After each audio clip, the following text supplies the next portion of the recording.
നമസ്കാരം. അങ്ങനെ നമ്മളെ പള്ളിപ്പയറിൻ്റെ പന്തലൊക്കെ റെഡിയാക്കി നമ്മൾ പയർ പടത്തിയിട്ടുണ്ട്. ചണനൂലിലാണ് പയർ പടത്തിയിട്ടുള്ളത്. നല്ല സ്ട്രോങ് ആണ് ചണനൂല്. നമ്മൾ ചാണകപ്പൊടിയിട്ട് പയറിന് തടമൊക്കെ ഒരുക്കി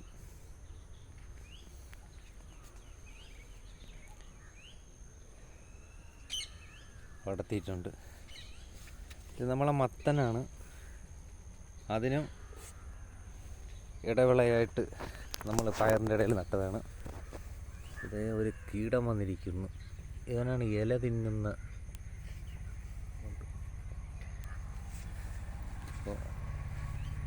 മത്തൻ്റെ കൂമ്പല വന്നിട്ടുണ്ട്. ഒരു ചുവടിൽ 3 തൈയാണ് നമ്മൾ നിർത്തിയിട്ടുള്ളത്.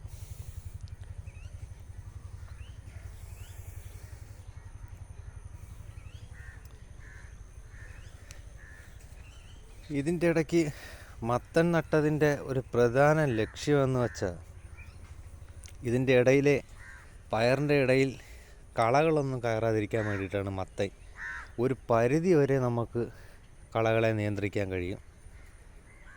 അതുപോലെ നമുക്കൊരു അധിക വരുമാനം കൂടിയാണ് ഈ ഇടവിള.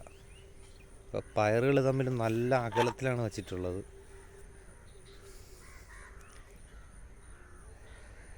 അതിൻ്റെ ഇടയിൽ നമ്മൾ മത്തൻ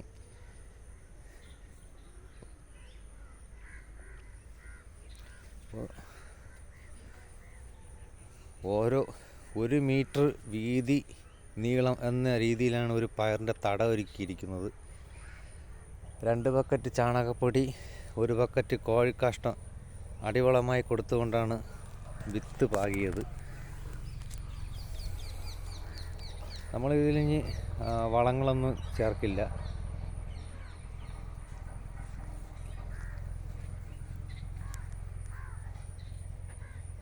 ജലസ്മൃതി നല്ലതുപോലെ ഇവിടെയുണ്ട്.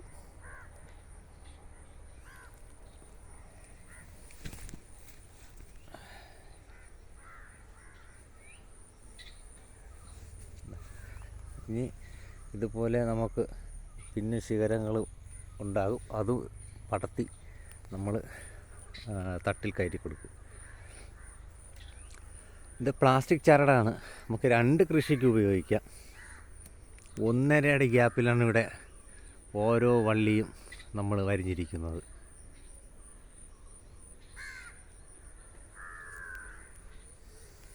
എല്ലായിടത്തും നമ്മൾ മത്തൻ വച്ചിട്ടുണ്ട്.